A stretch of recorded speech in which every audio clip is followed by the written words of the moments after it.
शरणागत जो होता है उसमें ये चार बातें बहुत जोर से जागृत होती है। सबसे पहली बात, निरंतर भगवान का स्मरण छूट नहीं सकता। नींद आई तो सुसुप्ति में चला गया, जरा भी जागृत हुआ तो मंत्र चल रहा है, नाम चल रहा है, चलाना नहीं पड़ता। क्यों? शरणागत है। थोड़े दिन अभ्यास कर लो, ऐसा होने लगेगा। देखो इतने लोग बैठे हैं, आप सो के उठते हो तो आपका पहला चिंतन क्या होता है? क्या मंत्र होता है? भगवान का नाम प्रियालाल आते हैं आपके चिंतन में? क्या आता है चिंतन? पहला चिंतन। अगर पहला चिंतन प्रभु है तो शरणागति पुष्ट हो रही। सो के उठे, चल क्या रहा है? अगर प्रभु नहीं तो अभी शरणागति नहीं। पहला लक्षण।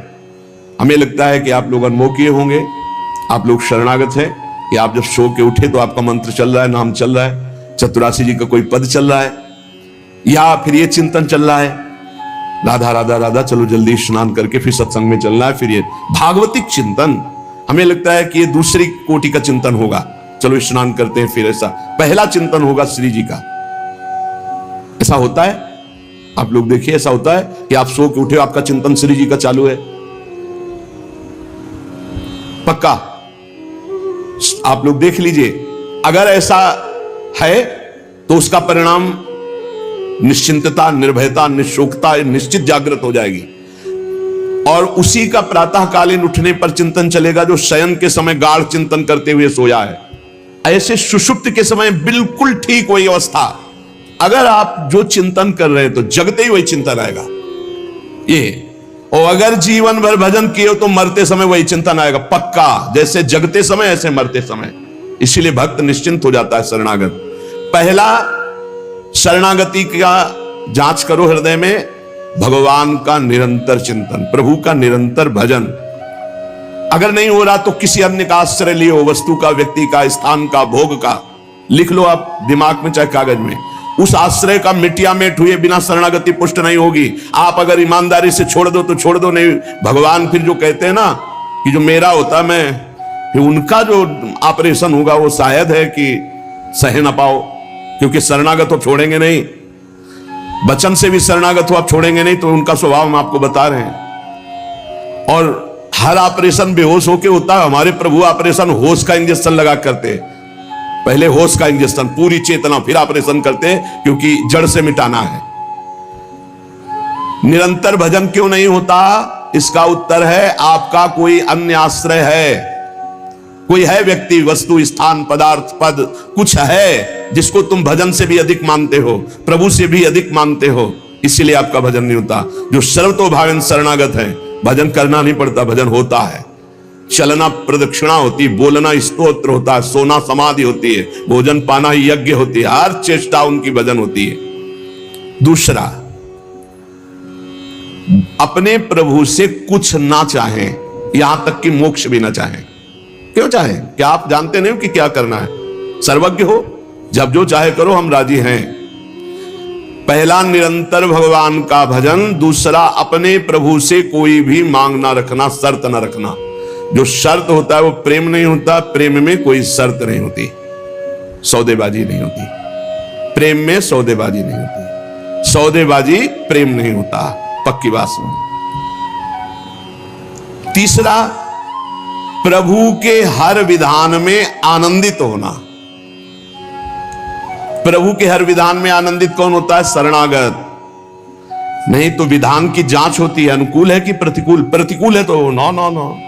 ये जो कच्चाई होती है शरणागति में, वो भरभरा जाता है, शोकित हो जाता है, इधर उधर डगमगा के आश्रय लेने लगता है। हर विधान उनका मंगलमय। चौथा, भगवान के किसी भी विधान में विरोध भाव ना करना। भगवान के प्रत्येक विधान में आनंदित रहना, भगवान के किसी भी विधान में विरोध न करना। जो किया अच्छा हो रहा है, नहीं बहुत हाहाकार मचने वाला है, सब नहीं, जो प्रभु का विधान है वो मंगलमय है, सब मंगलमय है। चार बातें शरणागति में आती। निरंतर भजन, किसी भी तरह की भगवान से कोई शर्त चाह नहीं, उनके हर विधान में आनंदित रहना, भगवान के विधान को प्रतिकूल मान करके विरोध भाव नाना, विपरीत भावना नाना। अब निश्चिंत हो जाओ, तुम्हारी जिम्मेवारी श्री भगवान ने ले ली, शरणागत हो। अब तुम्हें किसी भी तरह का दुख आवे तो उबना नहीं है। वो सुख है, दुख रूप लेके आ रहा है। जैसे माया दुख भेजती सुख रूप में, पार्सल में ऊपर लिखा होता है सुख, और जब खोलो अंदर तो होता है दुख। जिसे तुम सुख समझते हो ये सुख नहीं, सुख की छाया है, समझ पड़ती नहीं है, गिरधर की माया है। भारी दुख है। दुखालयम शाश्वतम में जो भी पोस्ट आता है आपके पास वो दुखद ही है। माया भेजती है सामने वस्तु व्यक्ति स्थान, उसके परिणाम में अशांति, दुख और आपके भजन की हानि। पक्का ये देख लीजिए। जन्म भर भगवान के साथ अर्जुन जी रहे हर समय, लेकिन गीता का उपदेश प्रारंभ हुआ शिष्यस्ते हम साधिमाम त्वाम प्रपन्नम। प्रपन्न से ही ज्ञान की उत्पत्ति होती है। जो भगवान की शरणागति, उसी से शुद्ध ज्ञान होता है। तब तक भगवान अंदर बैठे हैं, ज्ञान प्रकाशित नहीं करेंगे। जैसे अर्जुन जी के साथ रहते हुए गीता का उपदेश कब दिया? जब अर्जुन जी ने कहा शिष्यस्ते हम साधिमाम त्वाम प्रपन्नम, मैं आपका शिष्य हूं, आपका शरणागत हूं, आप मुझे ज्ञान। भगवान गीता जी। ज्ञान का फल क्या हुआ? बोले नष्टो मोह स्मृतिर्लब्धा तत्प्रसादान्मयाच्युता। मोह का नाश हो गया, स्मृति जागृत हो गई आपके कृपा प्रसाद से, हे गोविंद, हे अच्युत। तो इसी प्रकार हमारे अंदर भी सब ज्ञान जागृत हो जाएगा, पहले हम भगवान की शरणागत हो। त्वाम प्रपन्नम, भगवान का सर्व समर्पण भाव ही सब दिव्यताएं जागृत करता है। भगवान के प्रति जितना समर्पित होते जाओगे उतने दिव्य ज्ञान होता चला जाएगा, और जो चीजें आपकी दुर्गति कराने वाली हैं वो सब भस्म होती चली जाएंगी। जब कुछ नष्ट होने लगे तो क्षोभ मत करना, वो नष्ट जरूरी था होना। ये बात दिमाग में बैठा लो। कुछ पकड़े मत रहना, क्योंकि भगवान को जो लगेगा वो हटा देंगे, वो नष्ट कर देंगे। जो वस्तु भगवान नष्ट करे तो जान लो परम मंगल विधान, ये वस्तु हमें भगवत प्राप्ति में बाधा पहुंचा देती, इसलिए भगवान ने उसे नष्ट कर दिया। भगवान को समर्पित वस्तु के नष्ट होने में तुम्हें क्यों जलन हुई? क्योंकि तुमने तो भगवान को अपना सर्वस्व मानकर समर्पित कर दिया। अब तुम्हारे पास अपना कहलाने के लिए सिर्फ भगवान है, और भगवान की सब वस्तु जब जो चाहे हटा लें, जब जो चाहे रख लें। जरा इस पर विचार करो। आप राजी हो शरणागत? आपके पास अपना कहने वाला शब्द केवल भगवान के लिए है, और जो भी कुछ आपके पास है वो सब भगवान का है। वो चाहे अभी बुला ले, चाहे वर्षों रखे, चाहे अभी नष्ट कर ले, चाहे और बढ़ा दे। क्या राजी हो इस बात में शरणागति पर? अंदर से देख लो, तुमने तो दे दिया भगवान को, और तुम्हारा था कब, और वो था कौन, तुम्हें पता है? नहीं पता। इसी अज्ञान का नाश करने के लिए पहले ये बात स्वीकार करो, अपना कहने के लिए हमारे पास अब एक बात रह गई है, प्रभु। हमारे पास जो कुछ है, शरीर, मन, प्राण, आत्मा, परिवार, धन, संपत्ति, सब प्रभु को दे दिया। शुभम तभी वास्तिता। अब जब प्रभु को दे दिया तो जब मन आवे तब ले ले। जैसे हम अपने घर की कोई वस्तु किसी को दे दिया, वो कह रहा है रखे रहो, हम ले लेंगे। अब जब कभी वो ले ले तो ईमानदारी से हमको दुख नहीं होना चाहिए, क्योंकि हमने उसको दे दिया। अब आप देख लीजिए, तुम जो भी करते हो वो मेरे को समर्पित कर दो। एक एक बात समझ लो। यहां यत करो से कहा है, ये करो ऐसा नहीं कहा। तुमसे जो भी हो रहा है तुम भगवान को समर्पित करो। पहला काम ये, हम शरण में जा रहे हैं, सर्वधर्मान परित्यज्य। हम भगवान की शरण की तरफ यात्रा कर रहे हैं। यत करोषि, ये तो सर्वाणि कर्माणि मयि सन्न्यस्य मत्पराः, मेरे परायण होकर सारे कर्म मेरे को समर्पित कर। क्या जाता है? तुम जो कर रहे हो, ऑफिस जा रहे हो, नौकरी कर रहे हो, किसानी कर रहे हो, व्यापार कर रहे हो, 8-10 घंटे जो कर रहे हो उसमें बीच बीच में भगवत स्मरण करो, और पूरे 8 घंटे भगवान को समर्पित कर दो। कितना बढ़िया साधना बन रही।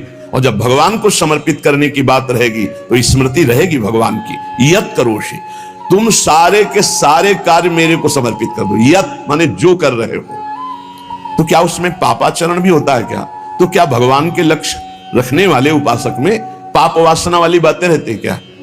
इसका मतलब सत्संग सुना नहीं, इसका मतलब सतमार्ग में भी तुम्हारा प्रवेश नहीं हुआ। नहीं तो ये प्रश्न ही नहीं उठता कि भगवत मार्ग में चलने वाले का कदम कुमार्ग में चला जाएगा। भूल न दे ही कुमार्ग पाऊं। छोटी मोटी अगर कभी कोई त्रुटि गलती हुई तो पश्चाताप की अग्नि में भस्म हो जाता है। वो भगवान को समर्पित गंदे आचरण नहीं करता, वो प्रार्थना करता है, प्रभु ये त्रुटि हो गई हमसे, हे नाथ इसको संभाल दो, मेरे बस की बात नहीं। वो भी इस तरह से प्रार्थना पूर्वक समर्पित है। यत करोषि और यदर्शनासि, जो भी तुम्हारी जिह्वा में, रसेंद्री में जाए, पानी जाए, भोजन जाए, बिना भगवान को अर्पित किए नहीं जाना चाहिए। अभी शरणागति पुष्ट हो जाएगी। जो भी कार्य करो भगवत समर्पित करो। एक स्थिति आती है जहां भगवत समर्पित करना नहीं पड़ता, स्वयं होता रहता है। वो होता है तन, मन, वाणी और अहम, इनका समर्पण जिनका हो चुका है पूर्ण रूप से। अब उनका ये नहीं होता कृष्णार्पणमस्तु, ये तो प्रारंभिक, पर ये जब तक स्थिति नहीं है तब तक प्रारंभिक दशा में ही हो। हर समय भगवदाकार स्थिति, कौन किसको समर्पण करे, ये स्थिति जब तक नहीं तब तक सिद्ध बनने की कोशिश न करे। आचरण जैसा आज्ञा हो रही शास्त्र की वैसे चले तो स्थिति आ जाएगी। यदश्नाशी, बिना भगवान को अर्पित किए कुछ नहीं खाना। भगवान आदेश करें जो पा रहे हो वो मेरे को अर्पित करो पहले। यदि शुद्ध शरणागति प्राप्त करना है तो जो कर्म कर रहे हो पहले, ये तो सर्वाणि कर्माणि भगवान कह रहे हैं, यत् करोषि, जो कर रहे हो मेरे को अर्पित करो। जो खा रहे हो वो मेरे को अर्पित करो। कुछ भी ऐसा खाओ मती जो भगवान को अर्पित नहीं कर सकते, ऐसा करो मती जो भगवान को अर्पित नहीं कर सकते। यज्जुहोषि, अब जो भी तुम भागवतिक आचरण करते हो, हवन यज्ञ आदि, तो बोले हम तो हवन नहीं करते, हम तो यज्ञ नहीं करते। तो यज्ञानाम जप यज्ञोस्मि, यज्ञों में सबसे बड़ी यज्ञ है जप यज्ञ। तो आप जो ये जप यज्ञ कर रहे हैं ये भगवान को अर्पित करो। भगवान कह रहे हैं ददाशी, जो तुम दान देते हो, दूसरों की सेवा करते हो, उसके भोक्ता मत बनो, कर्ता मत बनो। कर्ता कैसे नहीं बनोगे? हमारी वस्तु है, हम दान देते हैं, नहीं नहीं, प्रभु की वस्तु है। तो दियम वस्तु गोविंदम तुभ्यमेव समर्पये, आपकी दी हुई वस्तु आप इस रूप में आए, आपको दे दिया। ये भगवत शरणागति पुष्ट होने का उपाय भगवान कह रहे हैं। यह तपस्या से, जो तुम साधना कर रहे हो, जो तुम तपस्या कर रहे हो, वो सब मेरे को अर्पित कर दो। अर्थात तुम्हारी पूरे जीवन की, पूरे दिन की जितनी चेष्टाएं हैं सब भगवत अर्पित होनी चाहिए। इससे तुम्हारी शरणागति पुष्ट हो जाएगी। यद करोसी यदस्नासी यद जुहोसी ददासी यद तपस्यसि कौन्तेय तत्कुरुष्व मदर्पणम, मेरे को अर्पित कर दो। अब ध्यान रखना, अब अपनी कमी की चिंता नहीं करनी, क्योंकि हमने भगवान को सब कुछ अर्पित कर, और कमी रहेगी नहीं। कमी रहती है अहंकार के कारण, भगवत विमुक्ता के कारण। फिर भी आपको संतुष्ट करने के लिए कह रहे हैं कि जैसे हम अपना मकान किसी को दे देते हैं तो मकान में जाले लगे हैं या टूटा है या कुछ भी बिगड़ा है, अब ये सारी जिम्मेवारी जिसने मकान खरीद लिया, ले लिया, उसकी होती है। वो मरम्मत करवाएगा, वो सफाई करवाएगा। ऐसे ही हम अपने तन को, अपने मन को, अपने प्राणों को, अपने जीवन को जीवननाथ प्रिया प्रीतम के चरणों में समर्पित कर दिया। अब हमको बेपरवाह रहना है इस विषय से। अब हमारा क्या होगा हमको ये चिंता नहीं करनी। अगर चिंता है तो शरणागति नहीं हुई। अगर ये चिंता है कि मेरा क्या होगा तो शरणागति नहीं हुई।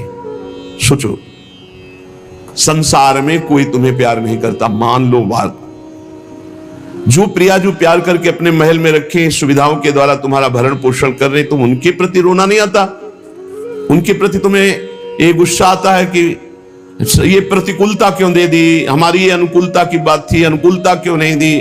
अरे जिनसे तुम अनुकूलता की आशा करते थे वो तो तुम्हें देखना नहीं चाहते, अंतर की बात तुम्हें बता रहे। और जिनको तुम कभी माने नहीं, जिनके लिए कभी कुछ किया नहीं, वो तुम्हें अहेतुकी प्यार से लबालब डुबो रहे, फिर भी तुम्हारे अंदर गुस्सा आता है प्रभु के प्रति। तुम हो कौन? अरे तुम भगवद अंश हो, भगवान के द्वारा शरीर दिया गया, भगवान के द्वारा सारी व्यवस्था दी गई, तुम्हारा अस्तित्व ही श्री भगवान है। समर्पित हो जाओ तो फिर चिंता भी खत्म हो जाएगी, सब कुछ उनकी कृपा से हो जाएगा। तुम चिंता मत करो, चिंतन करो। भगवान हमें मोक्ष दे दे, भगवान हमें स्वर्ग दे दे, भगवान हमें अनुकूलता दे दे, भगवान हमें अमुक वस्तु दे दे, ऐसा सोचने वाला समर्पण नहीं हुआ, अभी शरणागत नहीं हुआ। सर्व समर्पण में ये सोच ही नहीं रह जाती। जब तक अहंकार है तब तक समर्पण का नाटक है, समर्पण नहीं। अहंकार है वहां सर्व समर्पण नहीं है। इसीलिए ये सब प्रश्न और सब चिंताएं, शोक, इनकी गुंजाइश नहीं। शरणागत के पास कोई भी किसी भी तरह की चिंता और संशय वृत्ति नहीं रहती। सर्व समर्पण हो जाने पर अब जिम्मेवारी भगवान की है, हमारी नहीं। हमारा केवल कर्तव्य भगवान का आदेश पालन करना। वो आदेश करें अनन्यस चिंतयन्तो माम, केवल मेरा अनन्य चिंतन करो, माम अनन्यस चिंतन। जिस प्रकार पतिव्रता पत्नी पर पति का पूर्ण अधिकार होता है, उसी प्रकार पत्नी का पति के संपूर्ण वैभव पर भी अधिकार और गोत्र पर भी अधिकार। वही नाम, वही गोत्र, वही संपत्ति। जिसके जीवन में भगवान के प्रति समर्पण आ गया तो उसकी ठसक हो जाती। तुम किस गोत्र के हो? बोले अच्युत गोत्र, श्री हरिवंश सुगोत कुल। जो अपनी महिमा से कभी च्युत नहीं होते, उन हम भगवान के हैं। अब हमारा गोत्र, हमारी जाति, हमारा कुल भगवान है। और यही सिद्धांत परम सत्य है।